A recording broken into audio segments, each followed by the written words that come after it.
चलिए जी, तो हम लोग क्या पढ़ रहे थे कल? हम लोग पढ़ रहे थे रिजिड बॉडी रोटेशन, जिसमें हमने दो बातें कल मुख्यतः पढ़ी थी। पहला कि रिजिड बॉडी क्या होता है, ऐसा बॉडी जिसमें किसी भी दो पॉइंट्स के बीच का जो डिस्टेंस है, जो गैप है, वो हमेशा फिक्स्ड रहे, चेंज ना करे, ऐसे बॉडी को हम क्या बोलेंगे? रिजिड बॉडी बोलेंगे। दूसरा हमने पढ़ा था टाइप्स ऑफ मोशन। एक होता है ट्रांसलेटरी मोशन, एक होता है रोटेटरी मोशन और एक होता है प्लेनर मोशन। ट्रांसलेशनल मोशन क्या होता है नीरज? ट्रांसलेशन मोशन वो होता है जो इसका दो पॉइंट जो है, जो फिक्स पॉइंट है, जिसका डिस्टेंस फिक्स है, वो अगर मूव करेगा तो वहां भी इसको दोनों पैरेलल होगा। उन पॉइंट्स को जोड़ने वाला लाइन हमेशा खुद के पैरेलल होगा। किसमें? ट्रांसलेटरी मोशन में। ट्रांसलेटरी मोशन कितने प्रकार का होता है? कौन कौन सा? क्या होता है फर्क दोनों में? रेक्टिलिनियर मतलब एक स्ट्रेट पाथ को फॉलो करता है और कर्वीलिनियर कर्व्ड पाथ को फॉलो करता है, ठीक है। और रोटेटरी मोशन क्या होता है? रोटेशनल मोशन क्या होता है? जो किसी ऑब्जेक्ट का जो है उसका हर जो पार्टिकल है वो सर्कुलर मोशन में मूव करेगा। हाँ, एग्जैक्टली। रोटेशनल मोशन क्या होता है? ऐसा मोशन होता है जिसमें पार्टिकल का हर एक पॉइंट किसी फिक्स्ड एक्सिस के अबाउट एक सर्कुलर पाथ में रोटेट कर रहा होता है। मतलब कि मान लो कि आपका एक रॉड है, ये रॉड है, इस रॉड को हमने इस पॉइंट पर, इस पॉइंट के अबाउट हमने इसको फिक्स कर दिया, यहां पर ला करके हमने इसको फिक्स किया हुआ है। और अब इस रॉड को अगर हम घुमाएंगे तो ये कैसा मोशन करेगा? मान लो कुछ देर के बाद, आफ्टर सम टाइम, ये कहीं इस पोजीशन में आ गया है।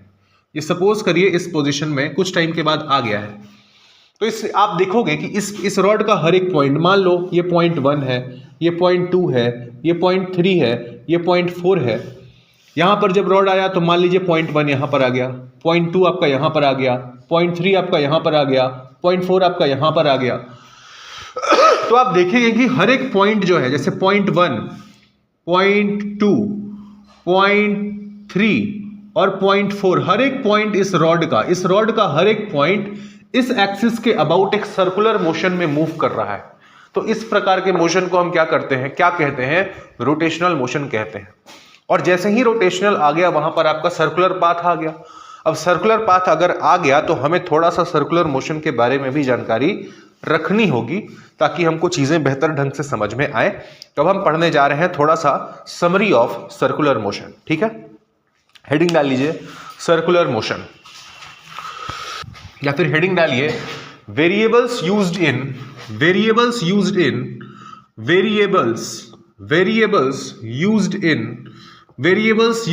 सर्कुलर मोशन,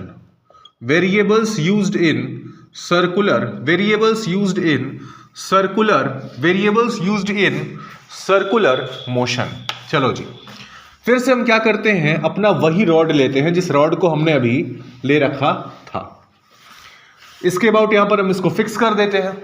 कुछ समय के पश्चात, मतलब कुछ समय के बाद, मान लेते हैं हमारा ये जो रॉड है वो इस पोजीशन पर आया है, ठीक है जी। इस पोजीशन पर आने के लिए आपका रॉड ने क्या किया? लेट अस सपोज कि आपका रॉड जो है वो कितना एंगल रोटेट किया? थीटा एंगल रोटेट किया, ठीक है। इस पॉइंट को देखो, इसका जो एंड पॉइंट है रॉड का, एंड पॉइंट रॉड का क्या हुआ है? यहां से चल करके यहां तक पहुंचा, ठीक है। इसने कुछ दूरी तय की, ठीक है। मान लेते हैं कि इसने कितनी दूरी तय की? ये आपका डिस्प्लेसमेंट है s, मतलब displacement along the circular path. क्या बोल रहे हैं हम? Displacement along the circular path कितना है? Displacement along the circular path है आपका s, ठीक है। ये s और थीटा में क्या अंतर है? क्या s और थीटा, ये थीटा क्या बता रहा है? थीटा आपका, ये आपका हो गया डिस्प्लेसमेंट, s हो गया आपका displacement along the circular path. s हो गया आपका displacement along the circular path. Theta क्या है? What is theta? थीटा है एंगुलर डिस्प्लेसमेंट। ये क्या है? एंगुलर डिस्प्लेसमेंट, मतलब कि इस रॉड ने कितना एंगल कवर किया, इस पोजीशन से इस पोजीशन तक आने तक इस रॉड ने कितना एंगल कवर किया, वो आपको बता रहा है थीटा। आया समझ? इन दोनों के बीच में क्या रिलेशन है? देखिए, ये है आपका, एक तरह से बोले तो ये आपका लीनियर डिस्प्लेसमेंट है। जब आप इक्वेशंस ऑफ मोशन पढ़ते हैं, s equal to ut plus half at square, v equal to u plus at v square equal to u square plus 2s। वहां पर क्या होता है, बॉडी आपका ट्रांसलेट कर रहा होता है, लीनियर मोशन में होता है ऑलमोस्ट, ठीक है। तो वहां पर आप कौन सा वेरिएबल यूज करते हैं, s यूज करते हैं। जैसा ही आपका सर्कुलर मोशन आया, रोटेशनल मोशन आया, इसके एनालॉगस क्या आ गया, थीटा। ये आपका लीनियर डिस्प्लेसमेंट बताता था s, थीटा क्या बता रहा है, एंगुलर डिस्प्लेसमेंट, मतलब कितना एंगल ये बॉडी रोटेट कर रहा है वो आपको थीटा बता रहा है। इन दोनों में क्या संबंध होता है, इन दोनों में संबंध ये होता है कि s जो होता है वो होता है r इंटू थीटा। अगर हम मान लें कि इस पूरे रॉड का लेंथ r है, अगर हम मान लें कि इस पूरे रॉड का लेंथ r है, तो ये s और थीटा के बीच में आपस में क्या संबंध होता है, s is equal to r into theta. आया समझ, जहां s क्या है लीनियर डिस्प्लेसमेंट, थीटा क्या है एंगुलर डिस्प्लेसमेंट, और r क्या है रॉड का लेंथ। आया समझ। अब जरा इसमें एक खास बात है, देखना, इस रॉड पे जितने भी पॉइंट्स हैं ना, मान लीजिए point 1, point 2, point 3, point 4, 1 point, 2 point, 3 point, 4 point, जब रॉड यहां से घूम करके यहां पर आया ना, एंगुलर डिस्प्लेसमेंट चारों पॉइंट्स का सेम है, चारों पॉइंट्स का एंगुलर डिस्प्लेसमेंट सेम है। मतलब कि θ1 is equal to θ2 is equal to θ3 is equal to θ4। अगर आप पूछेंगे मेरे से कि पॉइंट 1 कितने एंगल रोटेट किया, थीटा, पॉइंट 2 कितने एंगल रोटेट किया, थीटा, पॉइंट 3 कितने एंगल रोटेट किया, थीटा, 4 भी कितना एंगल रोटेट किया, थीटा। एंगुलर डिस्प्लेसमेंट तो हर पॉइंट का सेम है, but what about linear displacement, linear displacement का क्या ये भी चारों पॉइंट्स का सेम है। अगर आप S1 निकालेंगे, S1 मतलब आपका displacement of this point 1, linear displacement of this point 1, ये क्या होगा आपका, S1 is equal to R1 into θ1। S2 क्या होगा आपका, S2 होगा R2 इंटू θ2, S3 होगा आपका R3 इंटू θ3, और S4 क्या होगा R4 इंटू θ4 होगा। अब आप देखो, थीटा तो सब जगह सेम है, θ1, θ2, θ3, θ4 सब जगह सेम है, बट ये जो R1 है, R1 मतलब इस एक्सिस से इस पॉइंट 1 का दूरी R1, एक्सिस से पॉइंट 2 का दूरी R2, एक्सिस से पॉइंट 3 का दूरी R3, और एक्सिस से पॉइंट 4 का दूरी R4। आप देख सकते हैं कि R4 जो है वो R3 से बड़ा है, ये R2 से भी बड़ा है, और R1 से भी बड़ा है ना। तो इस रिलेशन से आप ये कंक्लूड कर सकते हैं कि सबसे ज्यादा लीनियर डिस्प्लेसमेंट किसका होगा, S4 का होगा, उसके बाद S3 का होगा, उसके बाद S2 का होगा, उसके बाद S1 का होगा। मतलब सर्कुलर मोशन में अगर कोई बॉडी मूव कर रहा हो तो उसका हर एक पॉइंट का एंगुलर डिस्प्लेसमेंट तो सेम होता है, बट सेम चीज हम इसके लीनियर डिस्प्लेसमेंट के लिए नहीं कह सकते हैं। जैसे जैसी एक्सिस ऑफ रोटेशन से दूरी आगे बढ़ेगी, एक्सिस ऑफ रोटेशन से जैसे जैसे हम दूर चलते चले जाएंगे, उस बॉडी का जो आपका लीनियर डिस्प्लेसमेंट है वो आपका बढ़ते चला जाएगा। ऐसा समझ, लिखिए इस बात को, यहां तक लिखिए।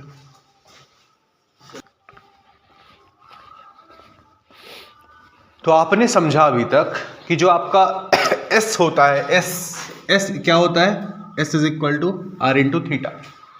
आपको पता है वेलोसिटी, V क्या होता है, V जो होता है वो होता है आपका, P होता है ds बाई dt होता है ये।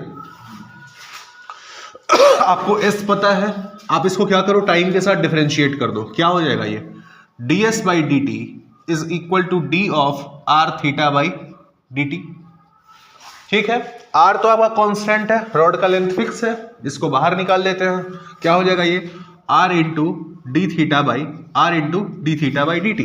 मतलब आपका आया ds बाई डी टी, और ds बाई डी टी को आप क्या लिख सकते हैं, v। ये कितना आया, r into D theta by r into D theta by d T. ये जो D theta by d T क्या है, ये क्या बता रहा है, rate of change of angular displacement, rate of change of angular displacement, omega. Rate of change of displacement क्या होता है, वेलोसिटी। तो rate of change of angular displacement क्या होगा, एंगुलर वेलोसिटी। आया समझ, ये आपका क्या बता रहा है, रेट ऑफ चेंज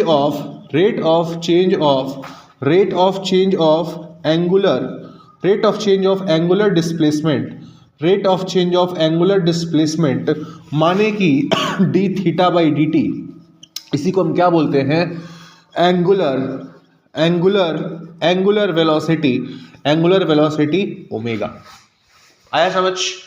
तो अगर इसको हम ओमेगा बोलते हैं तो हम क्या लिख सकते हैं, यहां से हम लिख सकते हैं v is equal to R into omega. आया समझ? ये v क्या है? v होता है आपका टेंजेंशियल वेलोसिटी, ओमेगा क्या है? Angular velocity. आया समझ? ओमेगा बता रहा है कि आपका यूनिट टाइम में आपका जो बॉडी है कितना एंगल कवर कर रहा है यूनिट टाइम में, मतलब एक सेकंड में कितना एंगल कवर कर रहा है वो आपका ओमेगा बता रहा है, ठीक है ना। और एक सेकंड में कितना डिस्टेंस ट्रेवल कर रहा है, कितना इसमें डिस्प्लेसमेंट हो रहा है अलॉन्ग द सर्कुलर पाथ, वो कौन बता रहा है? आपका वीटी बता रहा है। वीटी मतलब क्या? टेंजेंशियल वेलोसिटी, ठीक है। सर्कुलर मोशन में इसको हम लोग क्या बोलते हैं? इसको बोलते हैं टेंजेंशियल वेलोसिटी। टेंजेंशियल वेलोसिटी क्यों बोलते हैं?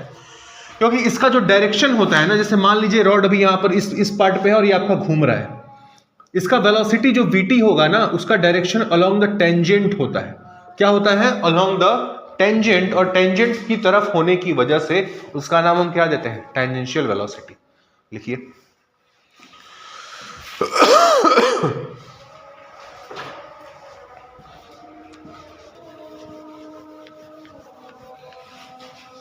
तो भाई आपने क्या पढ़ा?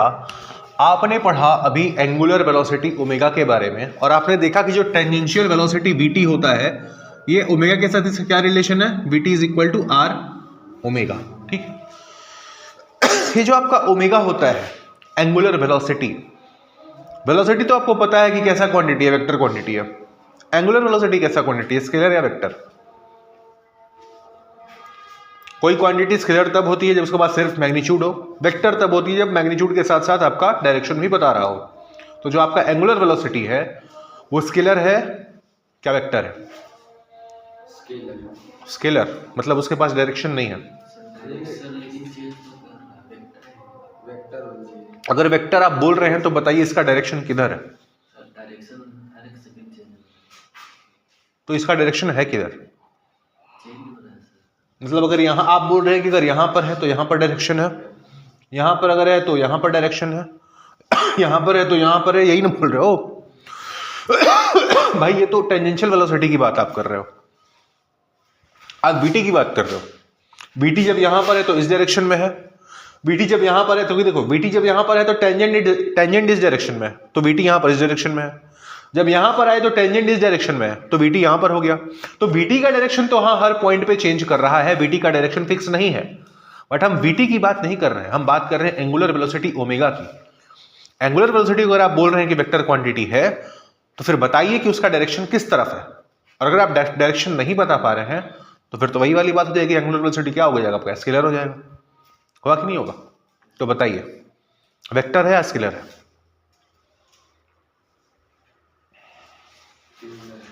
स्केलर है। क्या वेक्टर है? स्केलर होगा। देखो ये एक वेक्टर क्वांटिटी है। क्यों है वेक्टर क्वांटिटी?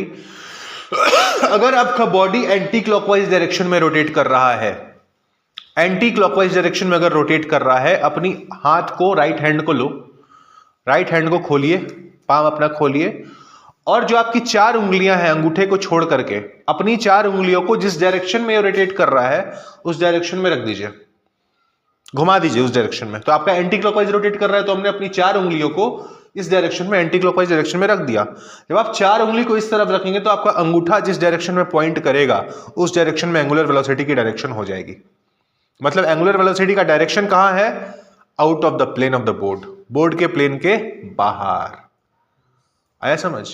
डायरेक्शन है, बट ये डायरेक्शन मत समझ लेना कि ये वाला डायरेक्शन है जो बार बार चेंज कर रहा है, इसका डायरेक्शन फिक्स है। जब तक ये एंटी क्लॉकवाइज घूमेगा इसका डायरेक्शन हमेशा इधर ही होगा। आया समझ? अगर ये क्लॉकवाइज घूम रहा होता तो क्या करते? अपनी 4 उंगलियों को क्लॉकवाइज डायरेक्शन में रख दीजिए। जब आप 4 उंगलियों को क्लॉकवाइज डायरेक्शन में रखेंगे तो आपका अंगूठा किधर पॉइंट करेगा? अंदर। तो एंगुलर वेलोसिटी का डायरेक्शन किधर हो जाएगा? अंदर। आया समझ? तो इसका जो डायरेक्शन होता है क्या होता है वो? इसको हम लोग ये जो आपने रूल यूज किया ना, ये वाला rule, right hand thumb rule इसको बोलते हैं। क्या बोलते हैं? Right hand thumb rule. और इससे हम डायरेक्शन पता किए एंगुलर वेलोसिटी का। अगर आपका एंटी क्लॉकवाइज है तो out of the plane of the board, अगर क्लॉकवाइज है तो inside the plane of the board. आया समझ में? इसका एसआई यूनिट क्या होता है एंगुलर वेलोसिटी का? बताइए। एसआई यूनिट ऑफ ओमेगा क्या होता है? कोई बताएगा? आपने बोला ओमेगा क्या होता है? ओमेगा होता है D theta by d t. ठीक है। थीटा का एसआई यूनिट क्या होता है? रेडियन होता है। तो इसका क्या हो जाएगा? रेडियन पर सेकंड। ठीक है, कोई दिक्कत नहीं होनी चाहिए। ठीक है, अब फिर से वही बात, हर एक पॉइंट का एंगुलर डिस्प्लेसमेंट सेम था। हर एक पॉइंट का एंगुलर डिस्प्लेसमेंट सेम था, लीनियर डिस्प्लेसमेंट वेरी कर रहा था। तो हर एक पॉइंट का एंगुलर वेलोसिटी भी सेम होगा, और जो आपका टेंजेंशियल वेलोसिटी है वो वेरी करेगा। कैसे? vt is equal to R into omega. Omega जो है, क्योंकि थीटा सेम है, ओमेगा क्या होता है? D theta by d t. और सबके लिए थीटा अगर सेम है, 1 के लिए, 2 के लिए, 3 के लिए, 4 के लिए, अगर आप बोल रहे हैं कि सबके लिए थीटा अगर सेम है तो सबके लिए ओमेगा भी क्या होगा? सेम होगा। मतलब omega 1 is equal to omega 2 is equal to omega 3 is equal to omega 4। इस बॉडी पे हर एक पॉइंट का एंगुलर वेलोसिटी सेम होगा, बट क्या उसका टेंजेंशियल वेलोसिटी भी सेम होगा? अगर आप 1 का टेंजेंशियल वेलोसिटी लिखेंगे, टेंजेंशियल वेलोसिटी अगर आप 1 का लिखेंगे तो क्या हो जाएगा? r1 into omega. अगर आप 0.4 का लिखेंगे टेंजेंशियल वेलोसिटी, मगर आप 0.4 का लिखने जाओगे टेंजेंशियल वेलोसिटी, तो ये क्या हो जाएगा? r4 into omega. और क्योंकि आपका r4 आपका r1 से बड़ा है, तो 4 का टेंजेंशियल वेलोसिटी क्या होगा? 1 से ज्यादा होगा।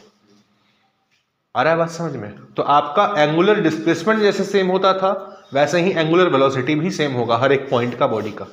बट जैसे आपका लीनियर डिस्प्लेसमेंट वेरी करता था, वैसे ही आपका टेंजेंशियल वेलोसिटी भी वेरी करेगा। लिखिए।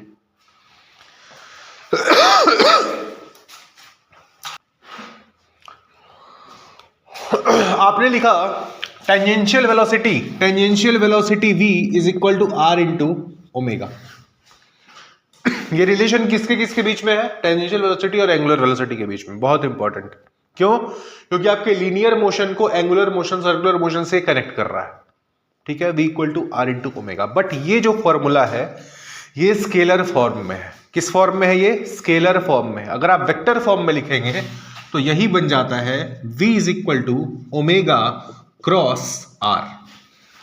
v is equal to omega cross r। आप बताएंगे विभूति, दो वेक्टर a और b, अगर a क्रॉस b है इसका मतलब क्या? a क्रॉस b का मतलब क्या?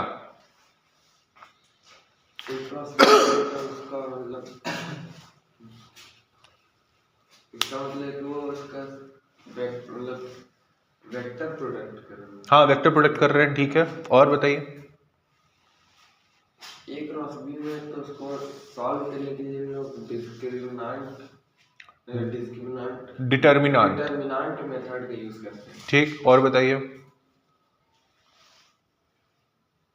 इसका फॉर्मूला क्या होता है? ए क्रॉस बी का फॉर्मूला, डायरेक्ट फॉर्मूला ए और बी के मैग्नीट्यूड में क्या होता है?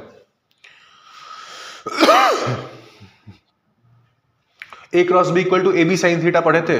A cross B equal to A B sine theta पढ़े थे ना? ठीक है। मान लो कि ये आपका ऐसा कोई एक पाथ है, सर्कुलर पाथ। ठीक है, ये सर्कुलर पाथ पे आपका यहां पर कोई एक पार्टिकल है। मान लो कि ये डिस्क है, सपोज करो ये डिस्क है। डिस्क जो है आपका इस तरह से रोटेट कर रहा है, एंगुलर इसका मान लो इस तरह से एंटी क्लॉकवाइज डायरेक्शन में ये रोटेट कर रहा है। इस डिस्क पे इस पॉइंट का जो टेंजेंशियल वेलोसिटी होगा, टेंजेंशियल वेलोसिटी वो मेरे को निकालना है किधर होगा। ठीक है, पॉइंट कहां है मेरा? यहां पे मान लो इस पॉइंट को 1, तो इस पॉइंट का पोजीशन वेक्टर क्या हो गया? r1 किधर? इस डायरेक्शन में। और क्योंकि डिस्क आपका एंटी क्लॉकवाइज डायरेक्शन में रोटेट कर रहा है, तो एंगुलर वेलोसिटी का डायरेक्शन किधर होगा? एंगुलर वेलोसिटी का डायरेक्शन किधर होगा? बाहर की तरफ। बाहर की तरफ मतलब ऐसे, हाँ ऐसे। भाई डिस्क आपका ऐसे रखा हुआ है इस प्लेन में, ऐसे इमेजिन करो।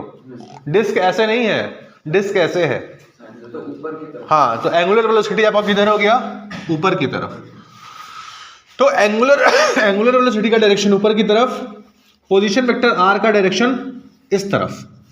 तो अब आपको बताना है कि जो आपका टेंजेंशियल वेलोसिटी होगा v, जिसको आप v लिखते हैं, v equal to omega cross r, उसका डायरेक्शन किस तरफ होगा। डायरेक्शन निकालने के लिए हम क्या करेंगे, 4 उंगलियों को किधर रखेंगे? ओमेगा के डायरेक्शन में। ओमेगा के डायरेक्शन में रख दो और ओमेगा की तरफ रख करके आर की तरफ मोड़ दो। जब आप ये करेंगे तो आपका अंगूठा किधर पॉइंट करेगा?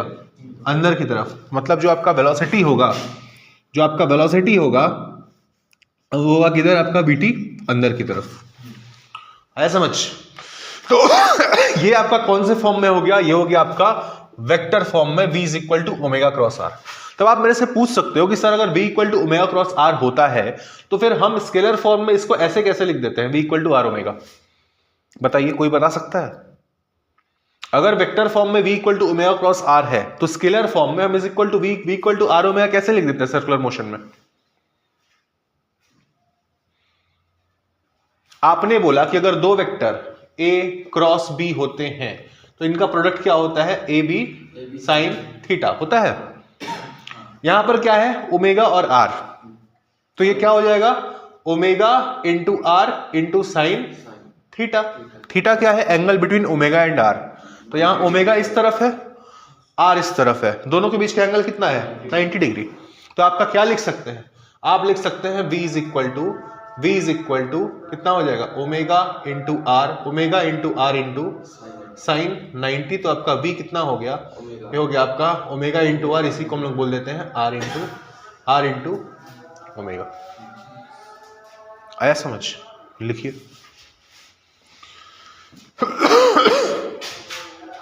ये किस फॉर्म में है? ये है आपका वेक्टर फॉर्म में, इन वेक्टर फॉर्म। लिखिए। तो अभी तक आपने क्या पढ़ा? अभी तक आपने पढ़ा कि सर अगर ट्रांसलेशनल मोशन और रोटेशनल मोशन की हम तुलना करें आपस में, एक तरफ ट्रांसलेशनल को लिखे एक तरफ रोटेशनल को लिखे, तो ट्रांसलेशनल में मेरा डिस्प्लेसमेंट होता है s, रोटेशनल में मतलब सर्कुलर मोशन में आपका डिस्प्लेसमेंट क्या हो जाता है? थीटा। ट्रांसलेशनल में आपका वेलोसिटी होता है v, सर्कुलर में आपका वेलोसिटी क्या हो जाता है? ओमेगा। ठीक है, दोनों के बीच में आपने रिलेशन भी देख लिया, s is equal to r theta और v is equal to are omega. Translation में तीसरा वेरिएबल क्या होता है? डिस्प्लेसमेंट हो गया, वेलोसिटी हो गया, तो अब क्या आएगा? एक्सेलरेशन। ट्रांसलेशन में एक्सेलरेशन होता है आपका a। सर्कुलर में क्या होगा? कोई बताएगा? अल्फा। अच्छा, सिर्फ अल्फा। अल्फा सही जवाब है, गलत नहीं है। बट हम बोल रहे हैं कि सर्कुलर मोशन में कितने प्रकार के एक्सेलरेशन होते हैं?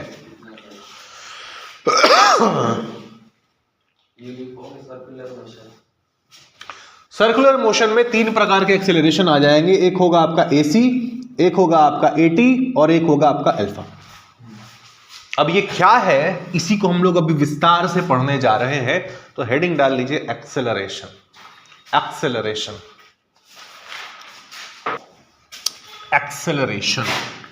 एक बात बताइए, एक्सेलरेशन का काम क्या है? What is the use of acceleration? कौन बताएगा? सर ये स्पीड डिक्रीज और इंक्रीज करने में मदद करता है। स्पीड डिक्रीज और इंक्रीज करने में मदद करता है। क्या ये जवाब सही है? हाँ सही है। क्या ये जवाब सही है? क्या बात है सर, मतलब आप तीनों गलत हैं। सिर्फ एक शब्द ने आपको गलत कर दिया। जवाब आपका सही है बट एक शब्द बस वहां गलत है, स्पीड नहीं, वेलोसिटी। जो आप गाड़ी चलाते हैं एक्सेलरेटर, उस एक्सेलरेटर का काम क्या है? आपकी वेलोसिटी को चेंज करना। तो एक्सेलरेशन का काम क्या है? वेलोसिटी को बदलना, स्पीड नहीं। ठीक है, और आपको पता है वेलोसिटी कैसी क्वांटिटी है? वेक्टर क्वांटिटी है। वेलोसिटी अगर वेक्टर क्वांटिटी है, अगर आपका वेलोसिटी वेक्टर क्वांटिटी है तो वेलोसिटी के पास क्या होगा? डायरेक्शन भी होगा, डायरेक्शन भी होगा, डायरेक्शन भी होगा और मैग्नीट्यूड भी होगा, और मैग्नीट्यूड भी होगा। ठीक है। जब बॉडी सर्कुलर मोशन में मूव कर रहा हो, मान लीजिए बॉडी अगर आपका सर्कुलर मोशन में मूव कर रहा है, ठीक है, दो चीजें हो, एक चीज तो कंफर्म है, एक चीज पक्का है, तय है, कंफर्म है कि भाई हर पॉइंट पे इसका डायरेक्शन चेंज होगा, मैग्नीट्यूड बदले या ना बदले, वेलोसिटी का मैग्नीट्यूड बदले या ना बदले, बट डायरेक्शन तो हर समय चेंज होगा। कैसे भाई? जब यहां पर आपका बॉडी है रोटेट करते हुए, जब यहां पर पहुंचा है तो यहां पर इसका वेलोसिटी किधर है? इस डायरेक्शन में। जब यहां पर पहुंचा तो इसका डायरेक्शन हो गया इस डायरेक्शन में। हर पॉइंट का डायरेक्शन इसके बगल वाले पॉइंट से, दूसरे वाले पॉइंट से क्या है? डिफरेंट है। मतलब सर्कुलर मोशन एक ऐसा मोशन है जहां डायरेक्शन हमेशा चेंज कर रहा है। डायरेक्शन क्योंकि हमेशा चेंज कर रहा है, मतलब वेलोसिटी भी हमेशा चेंज कर रही है। अब वेलोसिटी को बदलने के मेरे पास दो तरीके हैं, एक डायरेक्शन को बदल लो, दूसरा मैग्नीट्यूड को बदल लो। तो सर्कुलर मोशन में वेलोसिटी को हम डायरेक्शन चेंज करके तो बदल रहे हैं, तो हमेशा होगा। अगर सर्कुलर मोशन हो रहा है तो वेलोसिटी का डायरेक्शन तो हमेशा चेंज कर रहा होगा। मैग्नीट्यूड के बारे में हम नहीं कह सकते, मैग्नीट्यूड हो सकता है कांस्टेंट भी हो सकता है मैग्नीट्यूड भी बदल रहा हो, बट वेलोसिटी का डायरेक्शन तो हमेशा चेंज करेगा। अब एक बात बताओ, वेलोसिटी का डायरेक्शन कौन चेंज करवा सकता है? एक्सेलरेशन। वेलोसिटी का डायरेक्शन कौन चेंज करवा सकता है? एक्सेलरेशन। बिना एक्सेलरेशन के तो वेलोसिटी बदलेगा नहीं। तो यहां पर डायरेक्शन को कौन चेंज करवा रहा है? एक्सेलरेशन। उस एक्सेलरेशन को हम क्या बोलते हैं जो सिर्फ वेलोसिटी का डायरेक्शन ही चेंज करवाता है? Acceleration due to centripetal force. Acceleration due to centripetal, मतलब उसको सेंट्रीपिटल एक्सेलरेशन बोलते हैं। एक्सेलरेशन आया समझ? एक्सेलरेशन का वो कंपोनेंट जो सिर्फ वेलोसिटी का डायरेक्शन चेंज करवाता है, उसको मैग्नीट्यूड से नहीं मतलब है, उसको मैग्नीट्यूड से मतलब ही नहीं है, सिर्फ वो वेलोसिटी का डायरेक्शन चेंज करवाएगा। उस एक्सेलरेशन को हम क्या बोलेंगे? Centripetal acceleration. लिखिए, the component of acceleration, the component of acceleration, the component of acceleration, the component of acceleration, the component of acceleration, या फिर आप ऐसे भी बोल सकते हो द एक्सेलरेशन। जस्ट आप कंपोनेंट को हटा करके आप डायरेक्टली ये भी लिख सकते हो कि the acceleration which changes, the acceleration which changes, the acceleration which changes the direction, the acceleration which changes the direction, the acceleration which changes the direction of velocity in a circular motion, direction of velocity in a circular motion is called what? Is called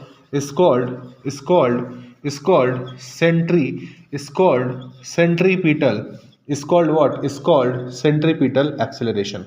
मतलब centripetal acceleration कौन सा acceleration है? ये वो acceleration है जो velocity का direction change करवाता है। ठीक है। सेंट्रीपिटल एक्सेलरेशन का फॉर्मूला क्या होता है भाई? v² या फिर ओमेगा स्क्वायर इंटू r। लिख लीजिए। सर अगर वेलोसिटी कांस्टेंट रहा तो? अच्छा, मैग्नीट्यूड, वेलोसिटी का मैग्नीट्यूड ना। सर्कुलर मोशन में वेलोसिटी कांस्टेंट हो ही नहीं सकता है। ये बोलो कि उसका मैग्नीट्यूड कांस्टेंट हो तो।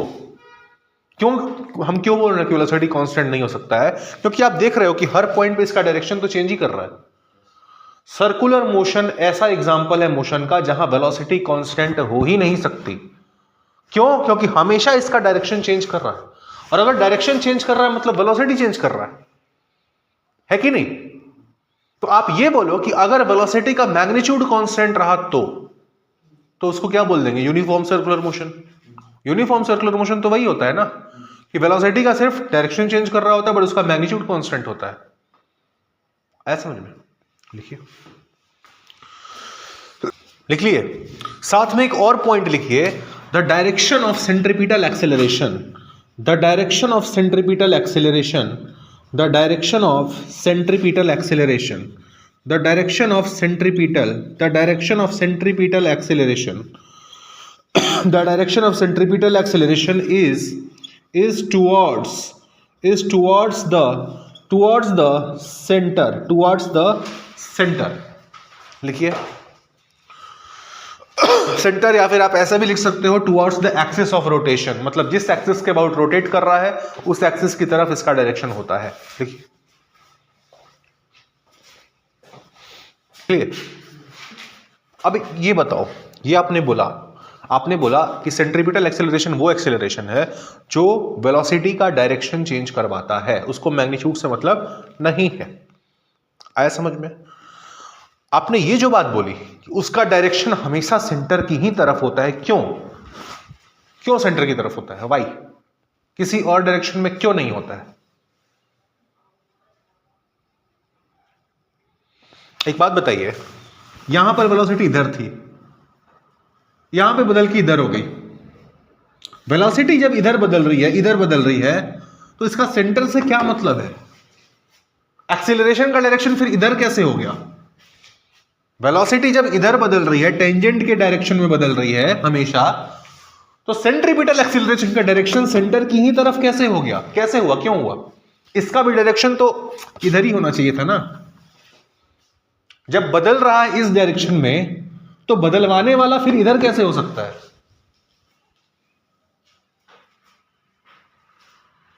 देखते हैं कैसे हो सकता है। सर्कुलर मोशन का चीर फाड़ करते हैं आज। तो सर्कुलर मोशन में पढ़ तो बहुत दिन से रहे हैं कि सेंट्रीपिटल एक्सेलरेशन हमेशा लग रहा होता है सेंटर की तरफ, बट सेंटर की ही तरफ क्यों लगता है? देखते हैं। मान लीजिए ये आपका सर्कुलर मोशन है, बॉडी सर्कुलर मोशन में मूव कर रही है, इस एक्सिस के अबाउट बॉडी रोटेट कर रही है, यहां पर आपका सेंटर है, ठीक है। इस पॉइंट पर, इस पर्टिकुलर पॉइंट पर डायरेक्शन किधर होगा वेलोसिटी का? मान लेते हैं इधर है, इसको हम बोल देते हैं पॉइंट ए, और पॉइंट ए पर जो वेलोसिटी है उसको हम बोल देते हैं वीए, ठीक है। वीए का डायरेक्शन अभी किधर है? इस तरफ है, और ये यूनिफॉर्म सर्कुलर मोशन है। यूनिफॉर्म सर्कुलर मोशन का मतलब क्या कि वेलोसिटी का जो मैग्नीट्यूड है वो हर जगह कांस्टेंट होगा। हम उसके मैग्नीट्यूड को छेड़छाड़ नहीं कर रहे हैं, सिर्फ हम उसके डायरेक्शन को स्टडी कर रहे हैं, ठीक है। थोड़ी देर के बाद जब यहां पर बॉडी आया, इसको बोल देते हैं पॉइंट बी। यहां पर इसका डायरेक्शन किधर होगा? Tangential velocity. यहां पर इसका डायरेक्शन जो होगा टेंजेंट के लॉन्ग होगा, इस डायरेक्शन में होगा ना। ए का डायरेक्शन इस तरफ, बी का डायरेक्शन वीबी इस तरफ। अब इन दोनों को अलग से पढ़ते हैं। यहां पर आपका है, यह है आपका वीए, यह आपका वीए, और वीबी जो है यहां पर है, इस वीबी को हम शिफ्ट करके यहां पर ले आते हैं। वेक्टर को आपको पता है ना, वेक्टर को आप पैरेलली शिफ्ट कर सकते हो, ठीक है। तो हमने क्या किया, वीबी जो वेक्टर था, अब आपके पास दो वेक्टर है, एक वेक्टर है वीए, दूसरा आपका वीबी। तो वीबी को हमने क्या किया, वीबी को हम शिफ्ट करके यहां पर, वीबी को हम शिफ्ट करके यहां पर ले आए। आया समझ में?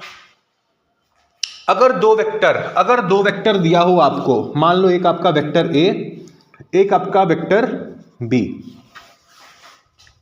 वेक्टर, सबसे पहला चैप्टर, दो वेक्टर आपको दिया है, वेक्टर ए और वेक्टर बी। तो वेक्टर ए प्लस बी किधर होता है, कैसे निकालते हैं?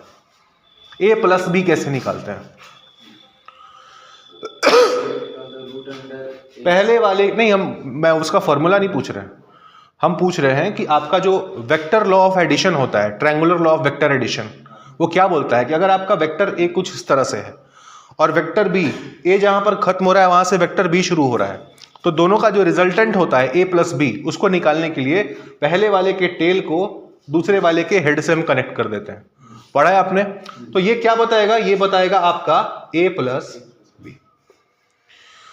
अगर आपको मान लो ए प्लस बी नहीं निकालना है, आपको बी माइनस ए निकालना है, आपको बी माइनस ए निकालना है, तो आप क्या कर सकते हैं, ये आपका बी है, बी को यही रहने दो, माइनस ए निकालने के लिए आप क्या करेंगे, ए का डायरेक्शन पलट देंगे, ए का डायरेक्शन आप क्या करेंगे, पलट देंगे।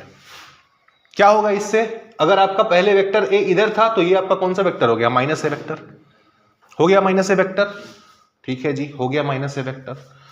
अब अगर आपको इन दोनों का रिजल्टेंट जब भी निकालोगे, दोनों का रिजल्टेंट मतलब अगर आप ए प्लस बी निकालने जाओगे, ए प्लस बी, तो ये क्या हो जाएगा, माइनस ए प्लस बी, अपने आप हो जाएगा, क्योंकि आपका ए पलट चुका है अब।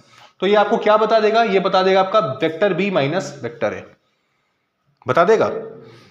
जब दो वेक्टर इस तरह से ज्वाइंट हो, इस तरह से जुड़े हों, दोनों का जो आपका टेल अगर मैच कर रहा हो, तो इनका जो रिजल्टेंट होता है वो किधर होता है, डायगोनल की तरफ।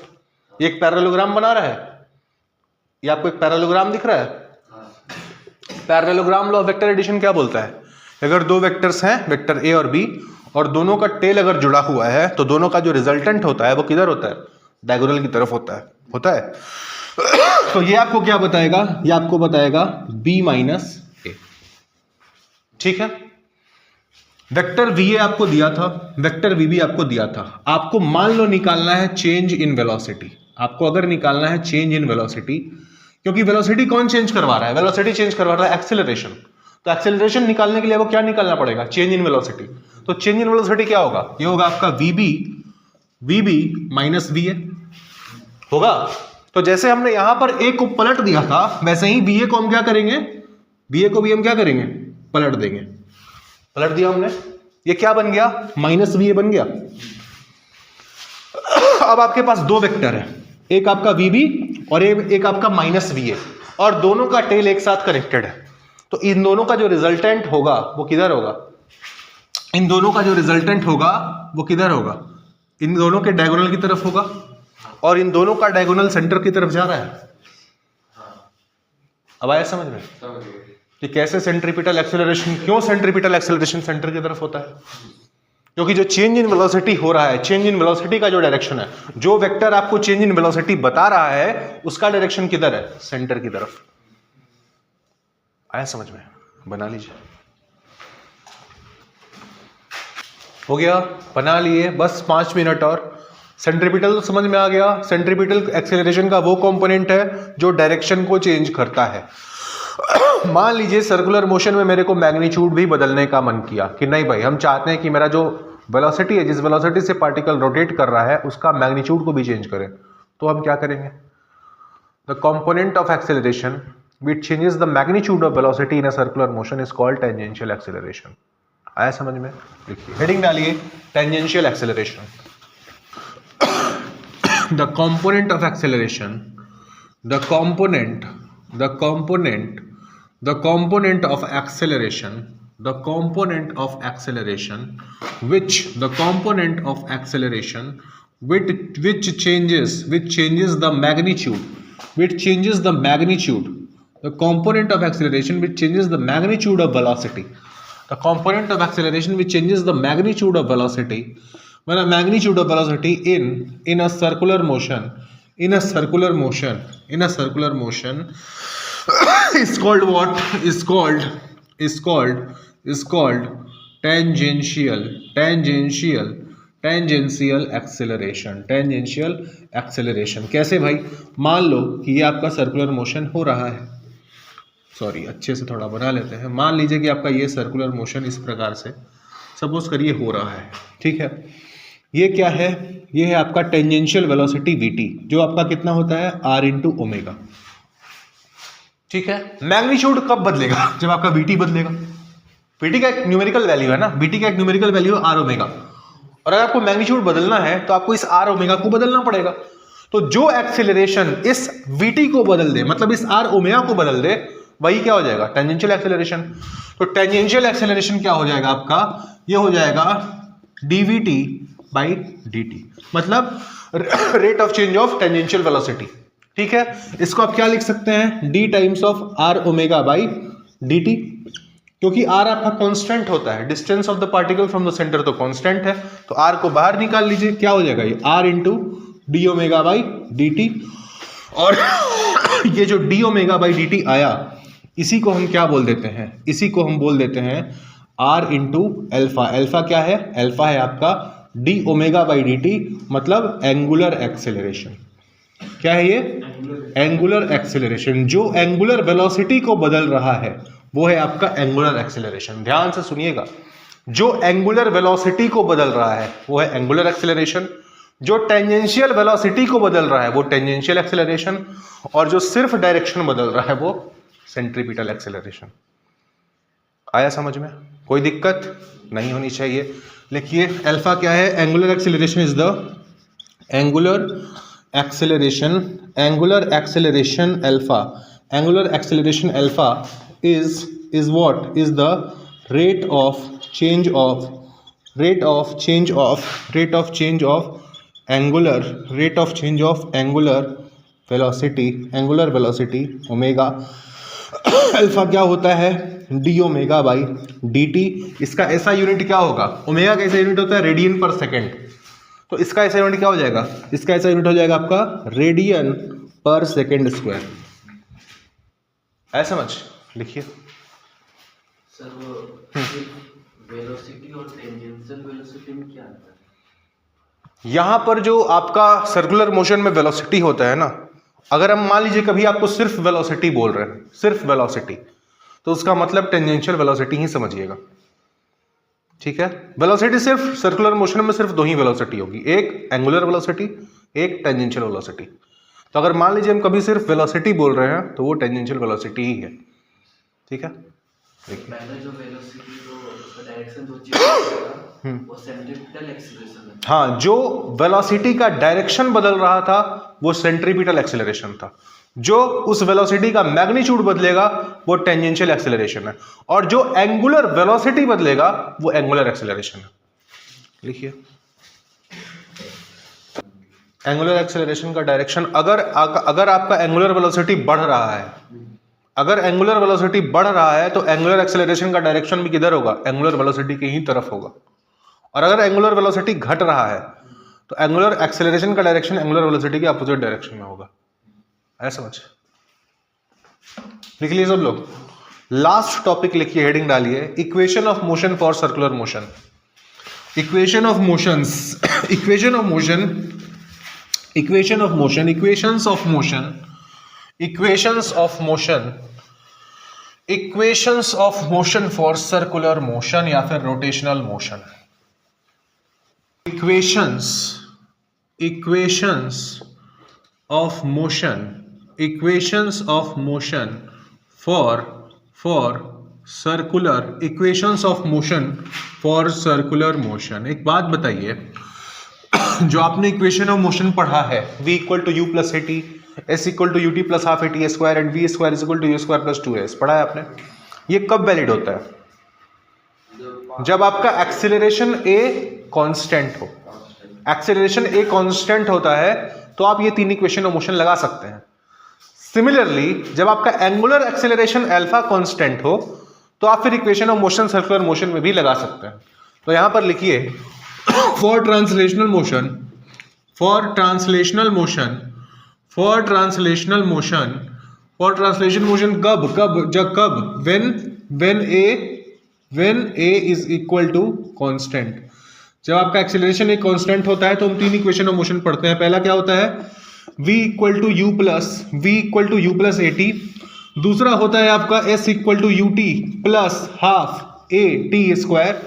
और तीसरा होता है आपका v square equal to u square plus two a s होता है। ये आपने पढ़ा है, ठीक है जी। जब आपका सर्कुलर मोशन में आएंगे आप, और अगर आपका अल्फा कांस्टेंट रहा, अगर आपका एंगुलर एक्सेलरेशन अल्फा कांस्टेंट रहा, तो आप लिख सकते हैं पहला equation of motion for circular motion, final angular velocity is equal to initial angular velocity plus alpha into t. जैसे v equal to u plus a t था, वैसे ही final angular velocity is equal to initial angular velocity plus alpha into t, ठीक है। दूसरा s equal to u t plus half a t square था, तो यहां क्या हो जाएगा, theta is equal to omega naught t plus half alpha t square, ठीक। तीसरा omega final square equal to omega initial square plus 2 times of alpha into theta. ऐसा समझ, इसको आप ओमेगा नॉट भी लिख सकते हो, इनिशियल एंगुलर वेलोसिटी को। आप देखो जहां जहां v है वहां वहां ओमेगा एफ है, जहां जहां u है वहां वहां ओमेगा नॉट है। a की जगह आपका अल्फा है और टाइम जैसे t था वहां पे यहाँ पे है। जहां डिस्प्लेसमेंट s था वहां पर क्या है, एंगुलर डिस्प्लेसमेंट थीटा है। ऐसा समझ, लिख लिए। ये दोनों साइड साइड हमने इसलिए लिखवा दिया ताकि आपको याद करने में रिलेट करके आसानी हो। जब भी लिखोगे दोनों को अगल बगल लिखना। ये सब कब वैलिड है? ये वाला तब वैलिड होता है जब एक्सेलरेशन ए कांस्टेंट हो, ये तब वैलिड होता है जब आपका एंगुलर एक्सेलरेशन अल्फा कांस्टेंट हो गया, लिख लिए। अच्छा एक बात बताइए, अगर ये कांस्टेंट ना हो तो क्या करेंगे? अगर ए कांस्टेंट नहीं होता है तो आप क्या यूज करते हैं? आप यूज करते हैं v is equal to d s by d t, ठीक है। आप क्या यूज करते हैं? a is equal to d v by d t, ठीक। और आप एक और फॉर्मूला यूज करते हैं a is equal to v into d v by d s करते हैं। अगर एक्सेलरेशन कांस्टेंट नहीं हो तो ये हमेशा वैलिड क्या होगा, ठीक है। अगर आपका अल्फा कांस्टेंट ना हो तो आप क्या यूज करेंगे? आप यूज करेंगे omega is equal to d theta by d t, alpha is equal to d omega by d t, और आप क्या यूज करेंगे? आप यूज करेंगे अल्फा इंटू डी ओमेगा, क्या है आपका v d v by d s, तो इधर क्या हो जाएगा आपका omega into d omega by d theta. ऐसा समझ, लिख लीजिए, यहां लिख लेना when acceleration is not constant, when a is not constant, और यहां पर लिख लेना when alpha is not constant. अच्छा जैसे यहां पर वेक्टर का साइन लगाया है सब पे, उसी तरह यहां पर भी वेक्टर का साइन लगा लेना, ठीक है। हाँ लिख लिए। आज के क्लास में समझाया हुआ कोई भी टॉपिक में कोई प्रॉब्लम है तो पूछ लीजिए, नहीं है पलट लो पन्ना 2 मिनट और पूछ लो अगर कहीं है तो डाउट। कोई डाउट नहीं है? पक्का? चलिए, तो जो भी पढ़ाया गया है आप लोग परसों पढ़ करके आएंगे। मंडे को आप सारा नोट्स कंप्लीट करके आएंगे, पूरा सारे लेक्चर का, ठीक है। और इसके आगे हम लोग मंडे को से फिर शुरुआत करेंगे, ठीक है। चलिए।